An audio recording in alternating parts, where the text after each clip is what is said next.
Marahil naranasan mo na ito. Nasa airport ka na, kumpleto ang passport, maayos ang bag, maaga kang dumating. Iniisip mo, maayos na ang lahat. Pero pagdating sa airport security, biglang tumunog ang scanner. Beep. Pinatabi ka sandali, habang ang ibang pasahero ay tuloy-tuloy na dumadaan. Ikaw ay napahinto, may pila sa likod mo, may mga matang nakatingin. At sa sandaling iyon, mararamdaman mo ang tahimik na pressure. Maraming seniors ang nag-aakalang ang delay sa airport ay dahil sa haba ng pila o dahil mahigpit ang security, pero sa maraming pagkakataon, may isang simpleng detalye na hindi napapansin, ang suot. Oo, ang suot mo sa airport ay pwedeng magpabilis o magpabagal ng iyong pagdaan sa security. Sa video na ito, pag-uusapan natin ang 5 uri ng suot na madalas nagpapahinto sa maraming seniors sa airport security. At mas mahalaga, ipapakita ko rin kung ano ang mas mabuting isuot para mas tahimik, mas mabilis, at mas maayos ang screening mo.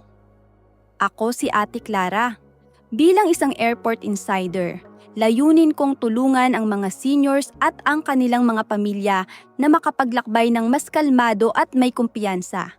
Kung nakakatulong sa iyo ang ganitong klaseng paalala tungkol sa airport rules at travel tips, maaari mong pindutin ang like at mag-subscribe sa channel na ito.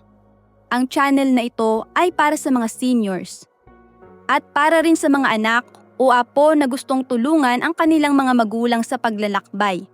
At kung ikaw ay senior na nanonood ngayon, maaari mo akong tingnan bilang isang anak, apo, o kapitbahay na handang magbahagi ng mga bagay na dapat mong malaman sa airport. Kaya kung may tanong ka, huwag kang mahiyang mag-iwan ng komento. Ngayon, simulan na natin.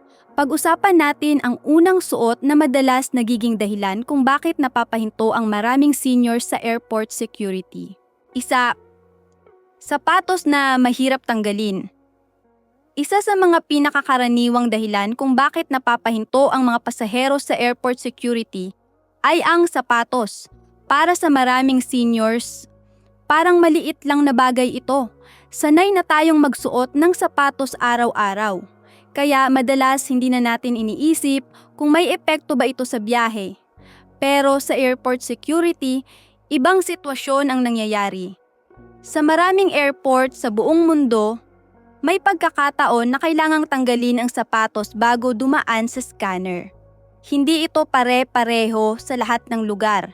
May mga airport na mas mabilis ang proseso. May mga pagkakataon din na hindi na pinapatanggal ang sapatos, pero para sa maraming seniors, mas ligtas na ipagpalagay na maaari pa rin itong mangyari. At dito nagkakaroon ng abala. Kapag ang sapatos ay mahirap tanggalin, mas tumatagal ang iyong oras sa harap ng security tray. Halimbawa, mga boots na maraming sintas, sapatos na may strap o buckle, o sapatos na masikip at mahirap hubarin. Sa normal na lakad, walang problema ang mga ito. Pero sa airport security, may ibang pressure, may pila sa likod mo, may tray sa harap mo, at may staff na naghihintay na makadaan ka sa scanner. Kung nahihirapan kang tanggalin ang sapatos, nagiging mas mabagal ang galaw ng pila. Para sa seniors, may isa pang mahalagang bagay na dapat isipin, ang balanse. Kapag tinatanggal mo ang sapatos habang nakatayo sa isang paa, may maliit na panganib na mawala ng balanse, lalo na kung makinis ang sahig ng airport o kung nagmamadali ang mga tao sa paligid. Hindi ito tungkol sa hiya. Ito ay tungkol sa kaligtasan. May isa pang sitwasyon na madalas nangyayari. Kapag nagmamadali ang pila, may mga pasaherong napipilitang hubarin ang sapatos ng mabilis. Sa ganitong sandali, mas nagiging mahirap kung komplikado ang sapatos na suot mo para sa seniors. Ang ganitong maliit na detalye ay maaaring maging sanhi ng stress sa simula pa lang ng biyahe. Kaya bago ka pa pumila sa airport security, Magandang tanungin ang sarili malasi mo ng isang simpleng bagay. Ang sapatos ko ba ay madaling hubarin kung kinakailangan? 2, pantalon na may belt o maraming bulsa. Pagdating sa airport security, hindi lang sapatos ang pwedeng magdulot ng abala. Madalas hindi napapansin ng maraming seniors ang pantalon na suot nila. Sa araw-araw na buhay, ang pantalon na maraming bulsa ay mukhang praktikal. May lalagyan para sa barya, may lalagyan para sa susi, may maliit na bulsa para sa tissue o resibo. Sa bahay o sa palengke, walang problema ang ganitong pantalon. Pero sa airport security, ibang sitwasyon ang nangyayari. Ang bawat maliit na bagay sa bulsa ay maaaring makita ng scanner. Isang barya lamang, isang maliit na susi, kahit piraso ng papel na may metal staple. Kapag may naiwan sa bulsa, maaaring tumunog ang scanner. At kapag nangyari iyon, maaaring patabihin ka sandali ng security staff. Hindi ito dahil may mali kang ginawa. Bahagi lamang ito ng normal na proseso sa airport. Pero para sa seniors, ang ganitong sandali ay pwedeng magdulot ng kaunting stress. May pila sa likod mo, may mga taong naghihintay na makadaan. At habang hinahanap mo kung ano ang nasa bulsa, mas tumatagal ang proseso. May isa pang detalye na madalas nakakalimutan. Ang sinturon. Sa maraming airport sa buong mundo, may pagkakataon na kailangan itong tanggalin bago dumaan sa scanner. Para sa ilang seniors, ito ay hindi komportabling sandali. Nakataas ang kamay sa scanner, may pila sa likod, at may tahimik na kaba na baka bumaba ang pantalon. Hindi bawal ang magsuot ng sinturon. Hindi rin mali ang magsuot ng pantalon na maraming bulsa. Pero sa airport, ang mga ganitong detalye ay maaaring magdulot ng dagdag na proseso. May isa pang bagay na minsan nangyayari. Ang pantalon na may maraming metal na zipper o dekorasyon. Kahit maliit ang metal, kapag sabay-sabay ang mga ito sa isang bahagi ng katawan, mas tumataas ang posibilidad na tumunog ang scanner. Hindi ito pare-pareho sa lahat ng airport, pero nangyayari ito sa maraming lugar. Para sa seniors, ang ganitong maliliit na detalye ay maaaring maging sanhi ng pagkaantala sa security line. Bago ka pa pumila sa airport security, magandang gawing ugali ang isang simpleng paghahanda. Tingnan ang iyong mga bulsa. Siguraduhin walang naiwan na barya, susi, o maliit na bagay na maaaring magdulot ng alarm. Isang maliit na hakbang lamang, pero malaking tulong upang maging mas maayos ang iyong pagdaan sa airport security. 3, damit na manipis or may maraming dekorasyon. May isang detalye sa suot na madalas hindi napapansin ng maraming seniors. Ito ang pang-itaas na damit habang naghahanda sa bahay. Madalas iniisip natin kung komportable ang suot, kung maganda ang tela, kung bagay sa ating pantalon o sapatos. Pero sa airport security, may isang bagay na kadalasang nangyayari. Kadalasan ay pinapatanggal ang jacket, coat o hoodie bago dumaan sa scanner.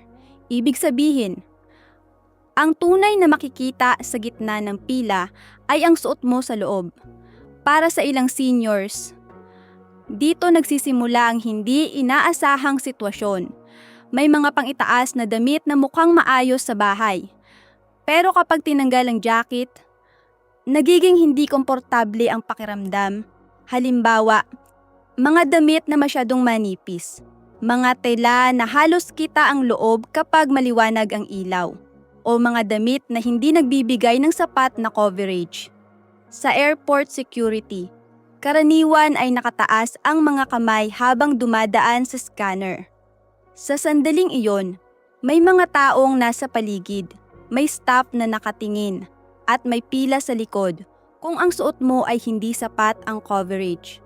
Maaring makaramdam ka ng kaunting hiya o hindi komportabling pakiramdam. May isa pang detalye na madalas hindi napapansin, ang mga dekorasyon sa damit. May mga pang-itaas na damit na may metal na buttons May zipper sa harap, may studs or maliit na metal na disenyo. Sa ilang airport scanners, ang mga ganitong metal ay maaaring mag-trigger ng alarm. Hindi ito palaging nangyayari, pero posible itong mangyari sa ilang airport. Kapag tumunog ang scanner, maaaring kailanganin ang karagdagang screening. Para sa seniors, ang ganitong maliit na abala ay maaaring magdulot ng hindi inaasahang stress sa pila. May isa pang uri ng pangitaas na suot na madalas ginagamit, ang hoodie. Komportable ito sa malamig na lugar, pero sa airport security, may isang maliit na problema. Kapag kailangang tanggalin ang hoodie, kailangan itong iangat mula sa ulo.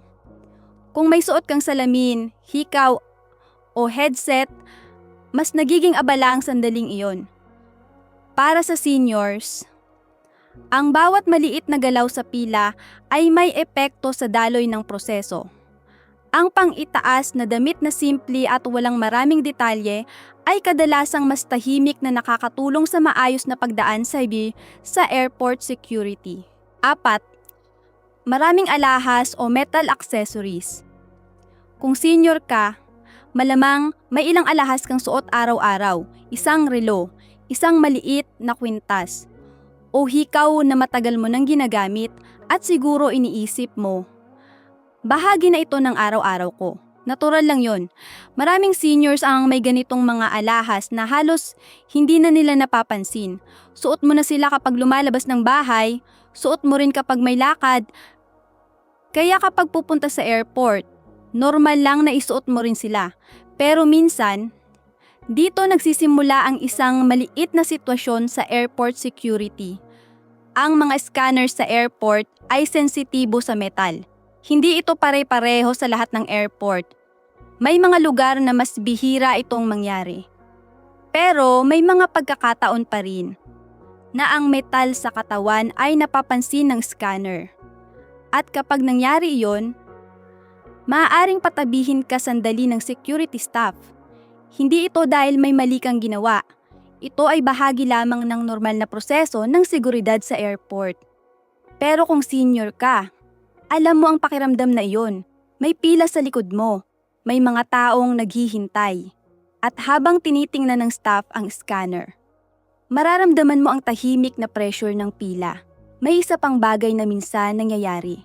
Ang mga metal hair clips, malalaking hairpins, o headbands na may metal. Sa ilang pagkakataon, nakikita rin ito ng scanner. Minsan din, maraming accessories ang suot sa iisang bahagi ng katawan. Halimbawa, relo sa isang kamay, bracelet sa kabila, kwintas, hikaw. Kapag sabay-sabay ang metal, mas napapansin ito ng scanner. Hindi ito palaging nangyayari, pero para sa maraming seniors, ang ganitong maliliit na detalye ay maaaring magdulot ng hindi inaasahang abala sa airport security. At kung minsan, dito pa lamang sa pila nagsisimula ang maliit na stress ng biyahe. 5. Damit na mahirap gumalaw. Kung senior ka, alam mo kung gaano kahalaga ang komportabling damit. Kapag may lakad, gusto mo ng damit na hindi mabigat sa katawan, hindi masikip, at hindi nakakaharang sa paggalaw. Natural lang yon. Pero minsan, may mga damit na komportable sa bahay o sa mall na nagiging hindi praktikal sa airport. Sa airport security, hindi lang basta nakatayo ang pasahero, minsan kailangan mong itaas ang iyong mga kamay, minsan kailangan mong lumakad sa scanner, minsan kailangan mong yumuko para kunin ang tray. Sa mga sandaling ito, napapansin kung ang suot mo ay madaling galawan o hindi. May ilang damit na nagiging mahirap gumalaw. Halimbawa, mga pantalon na sobrang sikip, mga damit na mabigat ang tela, o mahahabang laylaya na maaaring matapakan habang naglalakad. Sa normal na lakad, hindi ito malaking problema. Pero sa airport, may pila ng mga taong naghihintay sa likod mo.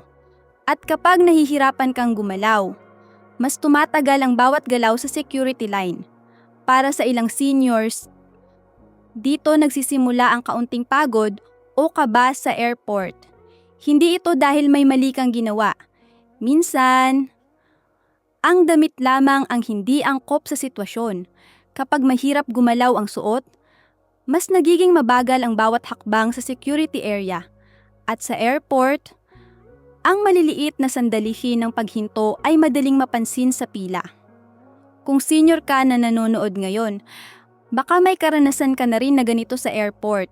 Baka may suot kang damit na naging dahilan kung bakit nahirapan kang gumalaw sa security line. Kung nangyari na ito sa iyo, maaari mong ibahagi ang iyong karanasan sa comments. Baka ang iyong kwento ay makatulong sa ibang seniors na manonood ng video na ito. At tandaan mo rin ito, kung may tanong ka tungkol sa airport rules o paglalakbay, huwag kang mahiyang magtanong. Maaari mo akong tingnan bilang isang anak, isang apo, o isang kapitbahay na handang magbahagi ng kaunting gabay sa paglalakbay. Kaya kung may nais kang malaman tungkol sa airport, isulat mo lamang ang iyong tanong sa comments. Dito sa channel na ito, nagtutulungan tayo upang maging mas maayos at mas kalmado ang bawat biyahe ng seniors. Ngayon naman, pag-usapan natin ang 5 suot na mas maayos para sa seniors sa airport. 1. Madaling tanggalin na sapatos. Kung matagal ka nang naglalakbay, malamang alam mo na ang isang simpleng katotohanan. Sa airport security, ang sapatos ay minsan kailangang hubarin. Hindi ito pare-pareho sa lahat ng airport. May mga lugar na mas mabilis ang proseso. May mga pagkakataon din na hindi na ito hinihingi. Pero para sa maraming seniors, mas mabuting handa ka sa ganitong sitwasyon. At dito pumapasok ang uri ng sapatos na suot mo. May mga sapatos na komportable sa paglalakad sa labas, maganda sa tingnan, at bagay sa damit. Pero sa airport, mas mahalaga ang praktikal na bagay. Kung ang sapatos ay madaling hubarin, mas mabilis ang iyong galaw sa security line. Isang simpleng galaw lamang. Tanggal sapatos, ilagay sa tray, at tuloy na sa scanner. Para sa maraming seniors, malaking ginhawa ang ganitong sandali. Hindi kailangang magmadali, hindi kailangang magbalanse sa isang paa ng matagal.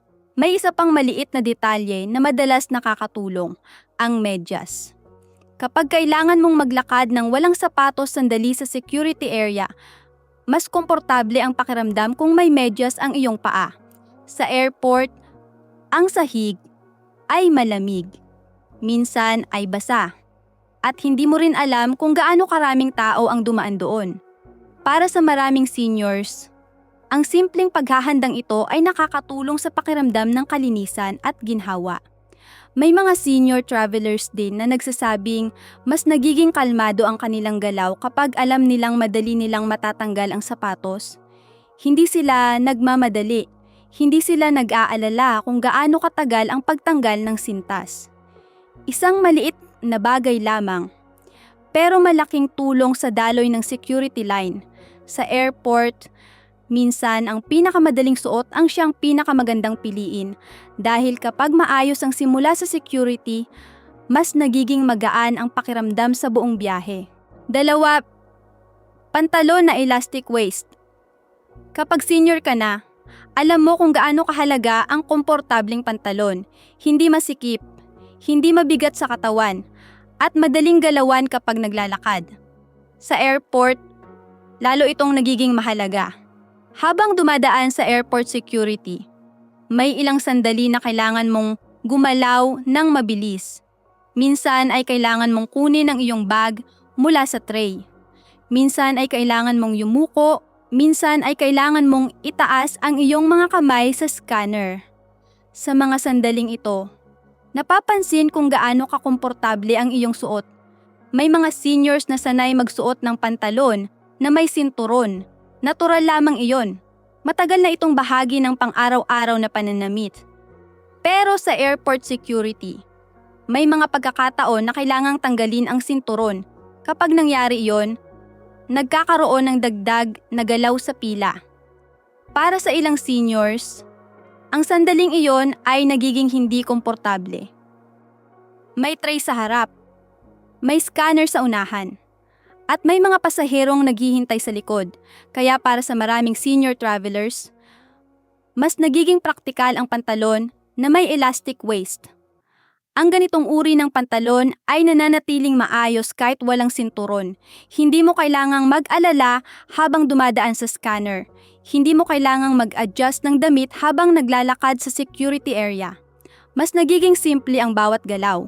May mga seniors na nagsasabing mas nagiging kalmado ang kanilang pakiramdam kapag ang suot nilang pantalon ay madaling galawan.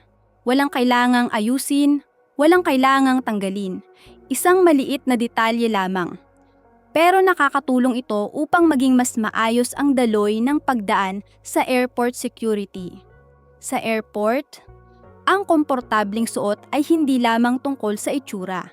Ito ay tungkol sa ginhawa at sa kumpiyansang gumalaw ng maayos sa bawat hakbang ng biyahe. 3. Simpleng top o t-shirt. Kung matagal ka nang naglalakbay, malamang alam mo na ito.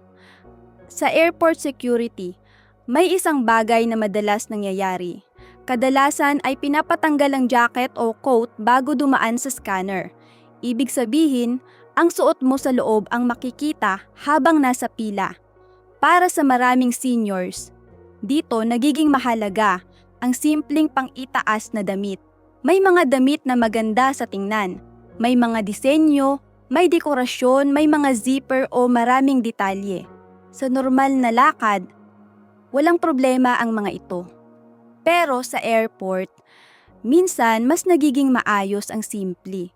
Kapag simple ang pang-itaas na damit, mas kaunti ang kailangang isipin sa security line. Walang kailangang ayusin, walang kailangang tanggalin, at walang bagay na maaring makaabala habang dumadaan sa scanner.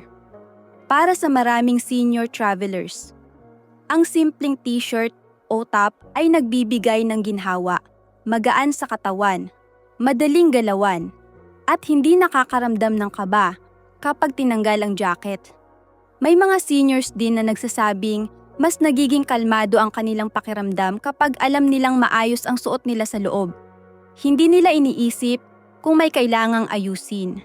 Hindi sila nagmamadali habang nasa pila. Sa airport, ang ganitong maliliit na bagay ay may malaking epekto sa pakiramdam ng isang pasahero. Kapag simple ang suot, mas tahimik ang bawat galaw, mas kaunti ang iniisip, mas kaunti ang abala. At para sa maraming seniors, ang ganitong uri ng paghahanda ay nakakatulong upang maging mas maayos ang simula ng biyahe. Dahil sa airport, ang kalmado at komportabling pakiramdam ay mahalagang bahagi ng bawat paglalakbay. 4. Zip-up jacket na may pockets. Kung madalas kang bumiyahe, malamang may isang bagay kang napapansin sa airport. Maraming pasahero ang nagmamadali sa security area. May naglalabas ng telepono mula sa bulsa, may naghahanap ng passport sa bag, may naglalagay ng susi at barya sa tray. Sa sandaling iyon, parang sabay-sabay ang galaw ng lahat. At kung senior ka, alam mo kung gaano kahalaga ang manatiling kalmado sa ganitong sitwasyon. Dito nagiging kapaki-pakinabang ang isang simpleng bagay, ang jacket. Hindi lang basta jacket, kundi ang zip-up jacket na may maayos na pockets. Kapag may jacket kang may bulsa, madali mong mailalagay sa isang lugar ang iyong mahahalagang gamit. Halimbawa, ang iyong telepono, ang iyong maliit na pitaka, ang ID o boarding pass, minsan kahit ang iyong salamin. Sa halip na nasa iba't ibang bulsa ng pantalon, nasa iisang lugar lamang ang mga ito. At kapag dumating ka na sa security tray, isang galaw lang ang kailangan. Tatanggalin mo ang jacket, ilalagay sa tray, kasama na ang karamihan ng iyong gamit. Para sa maraming seniors, nakakatulong ito upang maging mas maayos ang daloy ng kanilang galaw. Hindi sila nagmamadali, hindi sila naghahanap ng gamit sa iba't ibang bulsa, mas nagiging simple ang proseso. May isa pang maliit na bagay na napapansin ng ilang senior travelers kapag suot mo muli ang iyong jacket pagkatapos ng security. Madali mong mararamdaman kung kumpleto ang iyong gamit. Kung nasa bulsa ang telepono, ramdam mo agad. Kung nasa bulsa ang pitaka, alam mong naroon ito. Ang ganitong maliit na sistema ay nagbibigay ng pakiramdam ng kontrol. Sa airport, kung saan maraming tao at maraming galaw, ang pakiramdam na ito ay mahalaga. May mga seniors na nagsasabing ang pagkakaroon ng isang simpleng jacket na may pockets ay nakakatulong sa kanila upang manatiling organisado habang nasa biyahe. Hindi nila kailangang magmadali. Hindi nila kailangang mag-alala kung saan nila inilagay ang kanilang gamit. Sa airport, ang mga ganitong maliliit na paghahanda ay nakakatulong upang maging mas maayos ang bawat hakbang ng paglalakbay. At para sa maraming seniors, ang pagiging organisado ay isa sa mga susi sa isang mas kalmado at mas komportabling biyahe. 5. Damit na magaan at madaling gumalaw. Kung senior ka na madalas bumiyahe, malamang alam mo na ang isang bagay tungkol sa airport. Ang airport ay hindi lang isang lugar na dinadaanan. Minsan, mahaba ang pila. Minsan, kailangan mong maghintay ng matagal. May mga sandali na kailangan mong tumayo. May mga sandali rin na kailangan mong maglakad ng medyo malayo sa loob ng terminal. Sa ganitong sitwasyon, napapansin kung gaano kakomportable ang iyong suot. May mga damit na maganda sa tingnan. May mga tela na makapal. May mga suot na medyo mabigat sa katawan. Sa bahay o sa mall, maaring hindi ito gaanong napapansin. Pero sa airport, iba ang pakiramdam kapag matagal kang gumagalaw o naghihintay. Para sa maraming seniors, mas nagiging maayos ang biyahe kapag ang suot na damit ay magaan at madaling galawan. Kapag magaan ang tela, mas komportable ang pakiramdam habang naglalakad sa loob ng airport. Kapag madaling gumalaw ang damit, mas simple ang bawat hakbang sa security line. Hindi mo kailangang mag-adjust ng damit. Hindi mo kailangang mag-ingat sa bawat galaw. Ang katawan ay mas nakakagalaw ng natural. May isa pang bagay na napapansin ng maraming senior travelers. Ang temperatura sa airport ay madalas nagbabago. Minsan mainit sa pila, minsan malamig sa loob ng terminal. Kapag magaan ang suot na damit, mas madaling makibagay ang katawan sa ganitong pagbabago ng temperatura. Hindi ka agad nakakaramdam ng bigat o init sa katawan. Sa mahabang biyahe, ang ganitong maliit na ginhawa ay may malaking epekto sa pakiramdam ng isang pasahero. May mga seniors na nagsasabing mas nagiging kalmado ang kanilang paglalakbay kapag ang suot nila ay hindi mabigat sa katawan. Mas kaunti ang pagod, mas kaunti ang iritasyon, at mas maayos ang galaw habang nasa airport. Sa paglalakbay, hindi kailangang maging magarbo ang suot. Para sa maraming seniors, ang pinakamahalaga ay ang damit na nagbibigay ng ginhawa sa bawat hakbang ng biyahe. Dahil kapag komportable ang katawan, mas nagiging kalmado ang isip. At kapag kalmado ang isip, mas nagiging magaan ang buong paglalakbay. Bago tayo magtapos, balikan natin sandali ang pinakamahalagang aral ng video na ito. Sa airport, madalas iniisip ng maraming pasahero na ang problema ay ang pila o kaya ang higpit ng security. Pero kung mapapansin mo, maraming maliit na detalye sa suot ang maaaring magpabagal sa proseso. Napag-usapan natin ang ilang halimbawa, ang sapatos na mahirap tanggalin, ang pantalon na may sinturon o maraming laman ang bulsa, ang mga pangitaas na damit na nagiging hindi komportable kapag tinanggal ang jacket. Napag-usapan din natin ang tungkol sa maraming alahas o accessories, at kung paano ang maliliit na metal na ito ay minsan napapansin ng scanner. At syempre, ang kahalagahan ng suot na nagbibigay ng kalayaan sa paggalaw at ginhawa sa katawan. Pagkatapos nito, tiningnan naman natin ang mga suot na mas maayos para sa senior sa airport. Mga simpleng bagay lamang, sapatos na madaling tanggalin, komportabling pantalon, simpleng pang-itaas na damit, isang jacket na may pockets upang maging organisado ang iyong gamit, at damit na magaan at madaling gumalaw habang nasa biyahe. Kapag pinagsama-sama ang mga ito, isang bagay ang napapansin ng maraming senior travelers. Mas nagiging kalmado ang pagdaan sa airport security, mas kaunti ang iniisip, mas kaunti ang abala, at mas maayos ang simula ng biyahe. Kung ikaw ay senior na nanonood ngayon, o may mahal ka sa buhay na senior na madalas bumiyahe, umaasa ako na may natutunan kang kahit isang maliit na bagay mula sa video na ito. Kung may karanasan ka rin sa airport security, maaari mo itong ibahagi sa comments. Minsan, ang simpleng kwento ng isang senior traveler ay nakakatulong sa ibang taong naghahanda pa lamang sa kanilang biyahe. At kung may tanong ka tungkol sa airport rules o paglalakbay, huwag kang mahiyang magtanong. Maaari mo akong tingnan bilang isang anak, isang apo, o isang kapitbahay na handang magbahagi ng kaunting gabay sa paglalakbay. Kung nakatulong sa iyo ang video na ito, maaari mo rin itong ibahagi sa isang senior na may planong bumiyahe. Dahil minsan, ang isang simpleng impormasyon lamang ang nakakatulong upang maging mas kalmado at mas maayos ang simula ng isang paglalakbay. Maraming salamat sa panonood. Mag-ingat sa iyong biyahe at magkita tayo muli sa susunod na video.